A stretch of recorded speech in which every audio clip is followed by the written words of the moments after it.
Hello and welcome to another episode of the Molten Truth. I am your host, Zoey Michaels.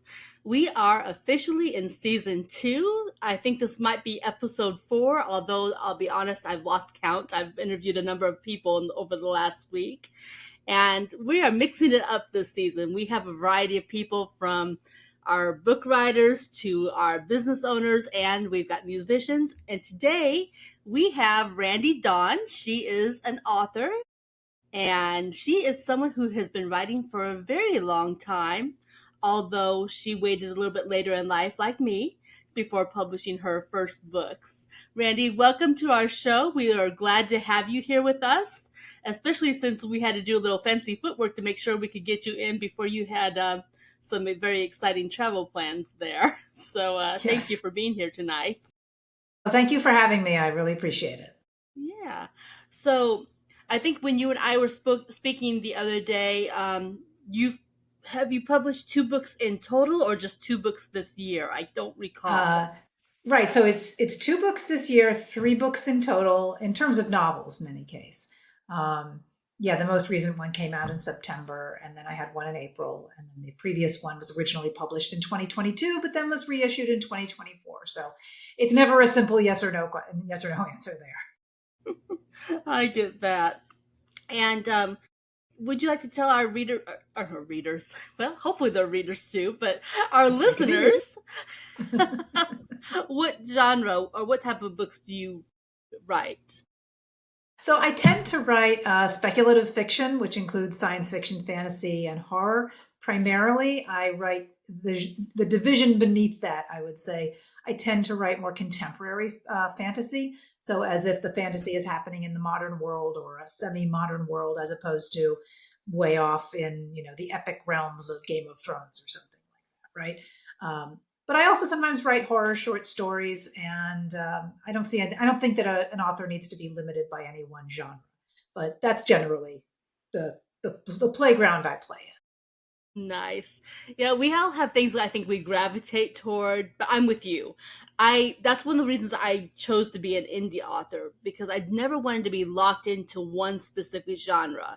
One day I might want to write something science fiction. Another day I might want to write something that maybe resembles but is not quite romance. It just kind of depends on what I'm in the mood for with where my imagination takes me, and I love in. that Yeah. freedom. Hmm. Absolutely. And I also don't think that anyone should necessarily feel constrained to one genre per book. I think most books have a little bit of a lot of things in there. And there's nothing that says you can't blend fantasy and science fiction if you want to, which is, I did a little bit of that with my most recent book, Leave No Trace. So I think it's a fair game. Whatever the story needs is what you should feel like you should use. I think you're right.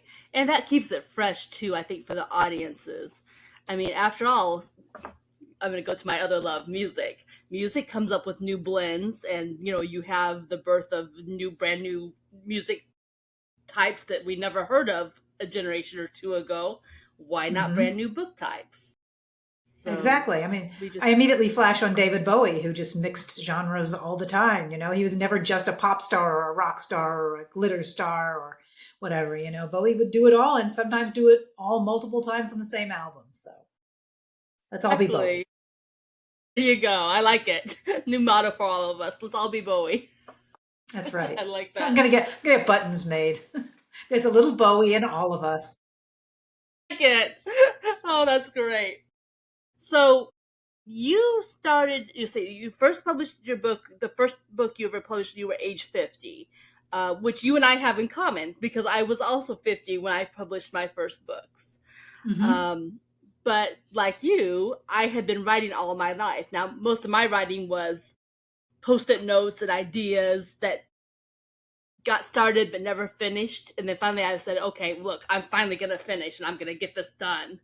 But I'm sure your path took a little, maybe a different slant. Yeah, I mean, everybody takes a different path. I was writing stories about my stuffed animals when I was very little on scrap paper, and nobody read those. And then when I was in middle school, I started writing a novel, and I would show chapters to my friends, and I would spend my Spanish classes looking like I was taking notes, but actually writing a book.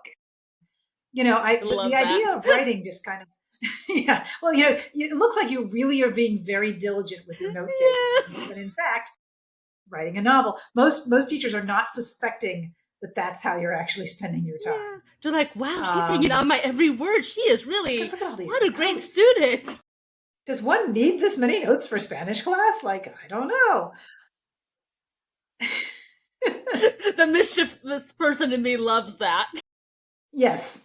And I feel very warm-hearted also that like I was writing these chapters and then my friends would say we want to read the next chapter. I mean, it's not exactly, people slavering down at the docks for Dickens' next book, right? Like which is what they would do back in the day. And Charles Dickens would have a new book and people would be clamoring on the docks for it to arrive on the ship from England. But it was my little version that my friends would be like, "What's the next chapter?" And if they couldn't get the next chapter, we would talk on the phone, and I would read the chapter to them. So like that was just very I was very warm hearted about that. But I think something when I started taking it a little more seriously, I became very shy about the writing in a way that I hadn't been before, and I was just afraid to show it around to a lot of people, and I didn't accept criticism well, and I still have some various scars on my heart from the way that I reacted to some genuinely good-hearted criticism, but just like not the right kind of criticism for me or the genre I wanted to write in. So it just took a long time. And then, life happens and all of a sudden you're like, wait a minute, this is the thing I've always wanted to do. You better get going on it because life is passing you by. And it wasn't really into my 40s that I started really putting my back into it. I had tons of stuff written. I had fan fiction written. Like it's not like I hadn't had this stuff building up, but I hadn't taken it out and shown it to people and decided that rewrites were necessary and how to do those rewrites and the whole emotional way to separate yourself from your own writing. This is not my ego. This is just a story, right? And when I was in my 40s, I started going to small time, not Comic-Con size things, but small time science fiction fantasy conventions and meeting other writers who were doing the same thing I was and learning from them and just becoming gradually more comfortable with taking this stuff out and showing it around. And of course, every time you show a new story to a new person who's very important and who's either going to critique it or potentially publish it, like, of course, you're still nervous. Mm-hmm. But once you feel comfortable enough with your writing, you know that even if it's not working for them, that doesn't necessarily mean it's bad. And and you also have a greater feeling about now I have the tools with which to fix this. True. So yeah, so I mean, like, and the thing is, I got an agent, and the agent did not initially get me a publishing deal. It took me writing another 2 books before she got the publishing deal for my first book. So it has to be one of these things when you're a writer that you are willing to not just be committed to writing regularly, but continually pushing that envelope and pushing that door open and pushing and pushing and pushing until somebody says, yes, we actually want that. And Right. for some people, it happens very quickly, and for some people, like you and me, it takes a lot longer. So you just True. never know what the path is going to be. Absolutely. I think too, a couple things. I love that at the early age you were sharing with your friends and they gave you validation because I think Mhm. early on we need that validation from the people in our lives that we trust and that help support us and kind of feed that goal in us. So that I think Yeah, validation can be important. Although I know that if we are deep down something we truly want, even without validation, we'll still find a way to do what we truly want to do. But also, when it comes to a story that we want to tell, just because we show it to someone and they maybe don't particularly click with that story doesn't necessarily mean it's a bad story. It just means maybe they're not the right audience. yes, This is maybe a poor comparison, but I think of a Julia Child and her cookbook and how many, book, places that they tried to get her cookbook and it wasn't the right audience. It wasn't the right audience. It got turned down, but then finally it landed in the right spot because it finally found the right audience. So, yeah, and I think that's true about a lot of things in life. Like, it's not just about the thing itself. It's about mm-hmm. timing. It's Yes, about context. it's about Mm-hmm. so many things that are external from the thing, whether it's a piece of artwork or, it's a cookbook or whatever. Um, and it's a lot like, also, it's like, meeting the person that becomes your partner for life. I mean, I didn't meet my husband until I was in my 40s, my future husband until I was in my 40s either. And we've occasionally talked about, there was a brief period of time where his family might have moved to the same state I was living in, and Oh, we wow. might have crossed paths. And oh, we could have met so much earlier. And I think to myself, not like that's not a guarantee that we would have clicked. I don't think that there's this one soulmate for life, and there's only one of them out there. And if you don't meet them, there's no other ones for you, right? Like, I very much believe that the person that you're supposed to be with, and not that they're somebody you're supposed to be with, but the person who is right for you Mm-hmm. depends on who you are at that time. And we are all different people. Every single day, we are a different person who wakes up. So I don't know that we would have dated if we'd met in our 20s or even younger, right? I wasn't fully baked yet. Nobody's really fully baked when you True. hit 20 or 21 or 22, right? Like, I feel True. like We I still change. need time in the so in terms of writing and artwork and all that other stuff is very contextual. And I think it's about, I wish I had kind of had that perspective. I don't know if you have to have years on you to understand that perspective truly, but if I could It's say indeed. anything to somebody who's an upcoming writer or who is nervous about getting their work out there, like, yes, you may have written something that is genuinely not good. That's possible. And that's why you need to revise it and fix it and all that. But for it to find a home with somebody else who is not emotionally involved in your well-being, like, who is not related to you, but who actually has to look at it as a business prospect, which is what a publisher does. That's a different kind of evaluation. And there's so many things that you can't control that go into that valuation, that you have to look at it as, like, just because this thing didn't get published now doesn't mean Mm-hmm. it's not going to have a place in the future. And with my new book, Leave No Trace, remember that book I was telling you that I was writing in middle school and like handing out to my friends?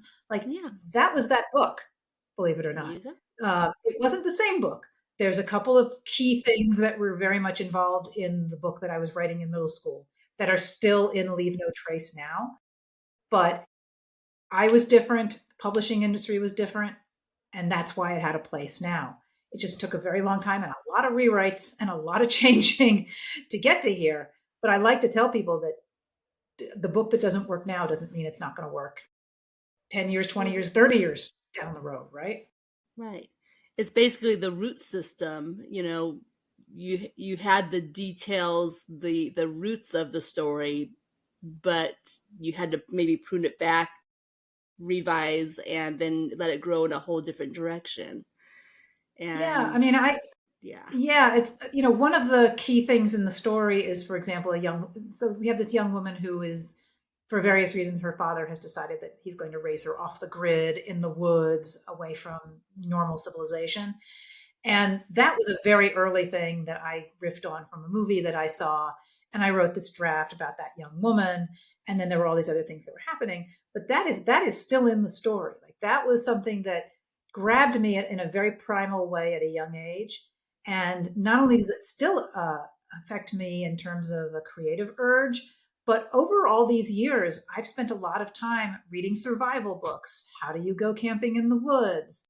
What are behavior characteristics of bears? A lot of this, my whole life, here and there, and certainly not every day and every hour, but here and there, I've been investing all of this research time to get to, hopefully, what feels like a real story really taking place in the Rocky Mountains. Um, and isn't just tossed off, oh, she was in the woods and it was scary, right? Like, there's much more depth, I hope, to the version that I ultimately put out. And I had all of this time to just research it. So I, Yeah. I, I like to think there's more to it now than there would have been if somebody had come up to me and said, oh, this is a great book, you 20-year-old writer. Let's publish this, right? That would have been a very different book. Absolutely. And rightly so. With age and experience comes depth. I mean, that's not to say there aren't some prodigies out there who probably have written amazing books at a young age, but I do think our age and experience really does play into the depth of the stories we can tell. Yes. So, I remember really love a the very early age. version of this particular story. I was like, I was so inexperienced with knowing what elements needed to go into a story. I was like, oh, these characters don't need last names. Last names don't tell us anything. Why would you need that? And I was very consciously like, I'm not doing last names on this. And of course, many years later, it's like, you completely understand. You need to know, like important characters, you need to know their last names. You need to know more about them than just the color of their hair and their first name, right? So you just understand that on a more basic level once you're a little bit older, more experienced with Yes. writing in general. Yeah, those extra little details, they do matter. They Yes. absolutely do. Yeah. Yeah, it's funny how our thoughts change as we age, the things we understand, the things that we consider important. It's so Mhm. true. Yeah. But I think that was something else you and I really had connected over, was just kind of the appreciation of our aging, how we got Yeah. really comfortable. For me, I think I was more comfortable closer to 50, but I think for you, age 40 was when you were really far more comfortable with being in your own skin. I think is how we phrased that. Just that Yeah. extra. I mean, yeah, it started, I would say, a little bit in my 30s because I just felt more stable and I had a greater awareness of what I wanted and what I didn't want. And then by the time you hit your 40s and your 50s, it's just sort of like, yeah, I don't have time for stuff that just gets in my way. And Yeah. it's not that I'm not willing to learn or meet new people or try new things, but I know on an instinctual level, this is what I need from any given experience. And let's see how close I can get to that. And for me, it's also about an awareness of time passing. I think you know that eventually, if all goes well, and when you're 20, 25, that you will get to 50 and 60 and 70. Like if all goes well, right? Like if this project pans out, I will get to those ages, right?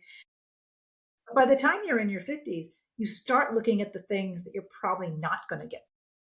Um, and There's some there's a truth to little that. sadness in there, and it doesn't mean you can't aspire to them, but there's a pretty good chance that there are many things that I'm simply not going to get done in my lifetime for time or physical reasons or all sorts of things. And for the book publishing, I had made this promise to myself when I was younger that I was going to be a writer and I was going to get things published, and this was like a core value of mine. And to have not done that, if I had never pursued all of this or never chased it as hard as I could, I feel like that would have been a personal letdown of my own self. So it was important for me to start pushing and pushing at it and just take the blows. And by the time I was in my 40s, I was very much more prepared to take whatever disappointments might come along. And also the world changed too. I mean, you know that we can now self-publish. So I figured, well, if nobody really wants this stuff, I'll just self-publish it myself because then it'll be in paper. Nobody can take it away from me, and I will have done a version of this thing I promised myself I was going to do. Yeah, And you're that made so it easier right. too. You're You so know? right. The tools that we have at our fingertips now, even compared to 10 years ago. Yes. I mean, where even 10 years ago you would have to beg someone, please, read my book, see if you might publish it, versus now Yeah, that, well, if you're not going to do it, I am. We have it so good now. Yeah. yeah. But it's also really nice too to finally get validation from, again, people who do not have an investment in my emotional well-being, who tell me the book was funny or the book was dark or the book really they appreciated or they got something really out of the book that I had written. They don't have to tell me that. So every time somebody, I love it when a friend or a loved one tells me that, but they sort of, they're kind of obligated on some level to do that. Yeah. But when a total stranger tells me that, I just get a glow like nothing else because it means that I've reached somebody that these silly words on the screen that I typed and stared at for so long I made a connection, and that tells me that I'm doing the right thing. Absolutely. Yeah, I think one of the greatest compliments a reader can give an author is if they read like one of your books and they're like, "Oh my goodness, this is such a great book." And first of all, they leave a review, because that's, first of all, the biggest compliment. The Definitely. second biggest compliment is, "Ooh, what other books do they have that I want to read now?" Hmm. I do that when I'm excited by an author's work. Mhm. I immediately look for their next book, because if they are a really great writer, I want to know what else they've written that I want to read. Yes. These days, I don't have the time, the luxury of sitting down and actually reading. Although if a book is good, if an audiobook is good enough and the others aren't available on audio, I will make the time to read the paper if I have to. Oh, but oh my goodness, if I find a book and it's a trilogy and the first one on audio is amazing, then I'm gonna get the next two books. It's a Hmm. given. It's an absolute Yeah. given. Yeah. So Finding an author that you really respond to and knowing that they have other works out there is very exciting. exactly. But leaving those reviews is so key, because Yes. the compliment of it, and it helps other readers find that author. I Hmm. mean, it's just like when it's like leaving a tip at a restaurant for your waitress or whatever the Yeah. case. It's that's that equivalent for an author, because if that those reviews are not left, then it makes it harder for future readers to find the author, because of the way that sites like Amazon work, where it pushes authors' books further and further down the search.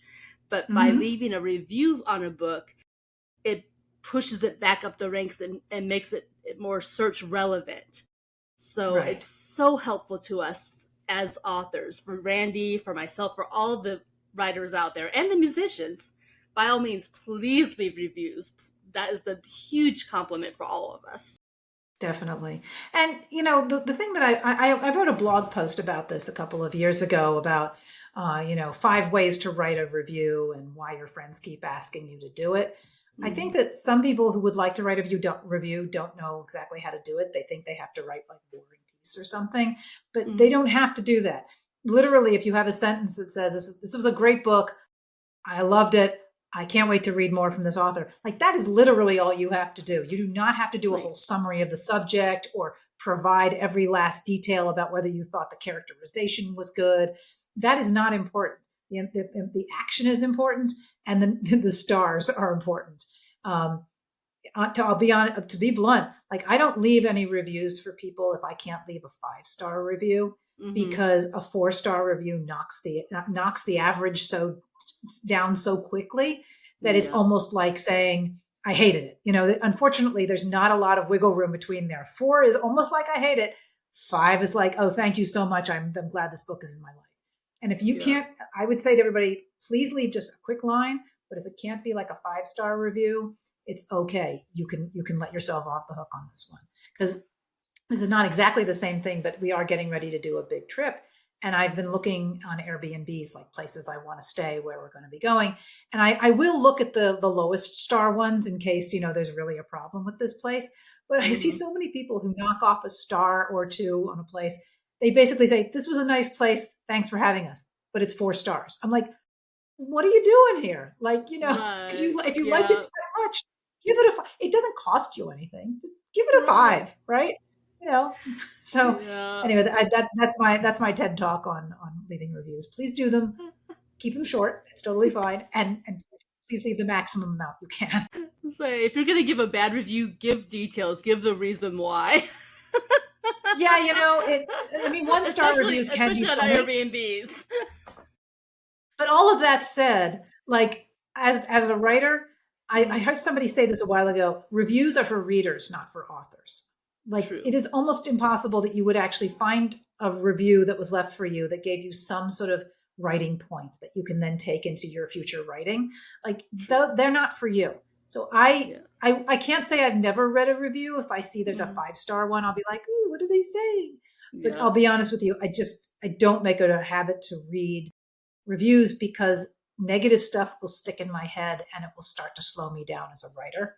True. So that's what I try to keep in mind, that they're for the readers who may or may not want your book. They're not for me to give me writing advice or anything like that. And True. that makes it True. easier to not go peeping. Yeah. That's a very good advice, especially for newer writers, especially when they're Mm-hmm. hung up on trying to get those first 10 reviews or whatever Mm-hmm. to get the ball rolling. Yeah. So very important to leave reviews. Ideally, I mean, really only leave a review if you did enjoy the book. And, 5-star reviews are the best. It's like giving your waiter a 20% tip versus a 10% tip. Right. If it's Yeah, 10%, exactly. why bother? Yeah. I mean, it's okay. It's like, I mean, Yeah. yes, I'm sure that the waiter or the server would be very happy to have whatever you want to leave. But Yep. yeah, that's Yep. that's just generally my Yeah, take. absolutely. It's really it's good feedback. It really is, because the point Mhm. is that if you really like the book, that's the point of leaving the review. So others Mhm. will also be like, "Oh, this is a book worth considering." Yeah, when I do leave a review, I don't even try to put a whole lot of opinion into it if I can, Hmm. unless Hmm. something's really bad. Yeah, When I leave a review, I just like to say, this is what this story was generally about. This is another author that it reminded me of. yeah, And, the whole yeah, thing held together. And I just leave it like yeah. that because Exactly. what you like about a story is not necessarily what I'm going to like about that story. True. And there is no True. objective way of saying this is a terrible thing for all people in all places. So, True. Yeah, I always write reviews only if I like something, and I only write about what I like. That's yeah. just what I do with my reviews, and that's true of really. I mean, even when it comes to products in general, unless a product like something I buy on Amazon that's actual product, that like a I don't know, like trying to think of like a table, let's say. Tide. Unless it was an awful, like, oh my goodness, it's missing some serious parts and it's an awful product, and should be, unless it's something like that, Mhm. I don't bother. It's either a good review or nothing. But Right. we Right. could go on all that night about reviews, and we don't want to bore our listeners, so we No, don't no, want no. to This do is that. this is so inside baseball. Like people are just we got, not that interested. I got carried away. But so your most recent book is Leave No Trace. What are your other two books? So the one that came out before Leave No Trace is called The Only Song Worth Singing. Both of those are dark fantasy, but with a pop culture element. There's musicians involved in both. And the one prior to that came out in 2022, but then was reissued with a new cover and more fresh content in 2024 is called Tune In Tomorrow. And that is a funny, silly, again, pop culture fantasy about a reality TV show run by mythical creatures for mythical creatures, but starring humans. So it really lets me satirize the whole industry. And as an entertainment journalist, I know how the sausage gets made. I've been backstage and I try to put a lot of that in the book. And if anybody has read that or thinks they want to read it and would maybe want to get more, I've got another one coming out in March in that universe, in the Tune In Tomorrow universe, again about the Fae and pop culture and what TV shows and movies would they be making and what would that. So that's another silly one that's coming out in March. Very cool. Um, so might be a stretch, but I'm going to throw it out there. If you were going to compare your work to another author that's well known, or maybe Oh. just authors that you especially enjoy yourself, just to give Mhm. people kind of a basis for common ground, I mean, who would you compare yourself to, or who do you especially enjoy reading? Either one of those questions, either direction. Yeah, that's always a tough one. So I like to think, and I am not in no way comparing myself to these authors, just that I've read a lot of them, and I'm sure that I have been influenced enough. I have read a lot of Stephen King, and we all think of him as the master of horror and all of that, but it's not so much about the content of Stephen King that I think I'm drawing on. I was influenced very early on about by his style, the way he gets into people's heads, the way he's very strong developing character, and he uses the staccato of paragraphs and actual structure of sentences to create a mood. And he's not the only author who does this, but he's the one that I sort of unintentionally studied. And when I sat down to write, I realized that I was writing a little bit like he does. Okay. I am a huge fan of the author Jonathan Carroll, who does magical realism. He's an American, but he lives in Vienna. And he does this wonderful thing where he will capture reality in such a crystal clear, almost hyper real way. But then he'll throw in like a talking dog and it'll make sense. Like it just makes sense. Or he'll have Yeah. a VHS tape player that the tape plays the future. So he has these elements that just tie it all together, and he's very philosophical in some ways. I mean, some of the I've been reading his books sometimes, and I'll read a sentence and I'll just have to stop and look around me and be like, that is so profound, or that is so on point, or that just speaks to my heart. Yeah. So I don't think I'm anywhere near as good as him, but I certainly aspire to having a deeper level than just storytelling in the story, that I want there to be some discussion of bigger pictures, whether it's a Yeah. funny book where I get to talk about immortality, or a darker fantasy in which we get to explore the importance of what is there human magic. Like, is friendship, is music a form of human magic? And I don't mean to make it sound like it's a My Little Pony episode or anything, but I do, in the context of the story that I'm trying to tell, especially with The Only Song Worth Singing, that's what they have to battle the magical creatures with. They don't have spells, but they have something that is a very powerful force of their own, which if they learn how to channel it, can hopefully defeat the creatures that are coming after them. So that was really important, and that, I think, probably that thinking comes out of Jonathan Carroll. And then another author who I very much like in terms of the way he does humor is Terry Pratchett. So he's kind of known as a master of humorous science fiction fantasy, and he has this whole world called Discworld, and it's a flat world, and it's being held up by turtles. And the books that he writes, there's no one particular order. He wrote dozens and dozens of books that take place in Discworld, but you don't have to read them in any particular order. They might reference one another or take place in the same town.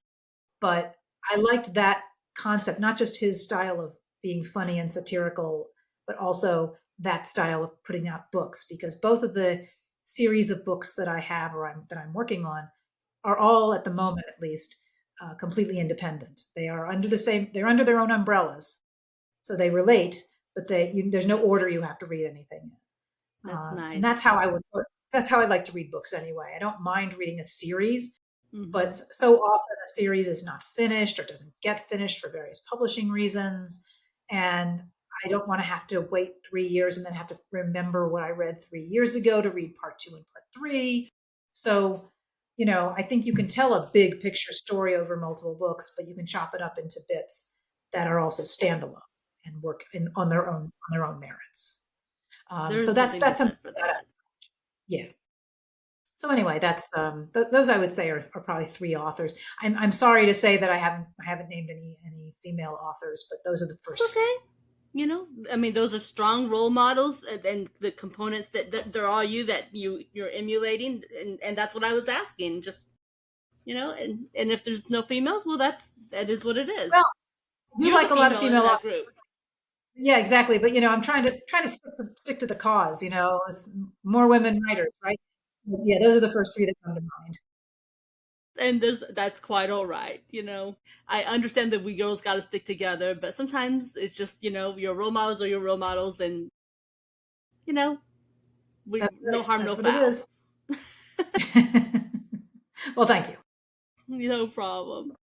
So as we as we start to wind down toward the end of our program, I think I had forewarned you that I always have a previous guest leave a random question for a future guest. And if I didn't, then I apologize. But my last guest was a musician, and his question for you. Let's see if I can spot my notebook here. His question is, oh yes, okay. You are shipwrecked on a desert island, and for the next 30 years, you can only listen to one CD that you happen to pack with you. What CD, what artist are you listening to? So limited. I got excited about the shipwreck question because I have thought about this. But I've always thought of it as like one band. Like if you could have the whole Okay. band's Well, who would you pick? But one let's CD add is that like component to that's it. tough. Let's do both. Let's do both um, sides of that equation. okay. So the pre answer that I had already thought about on my own time. I looked at all the artists that I love because I'm a huge music fan. I used to be a music journalist and everything, and I have lots of music.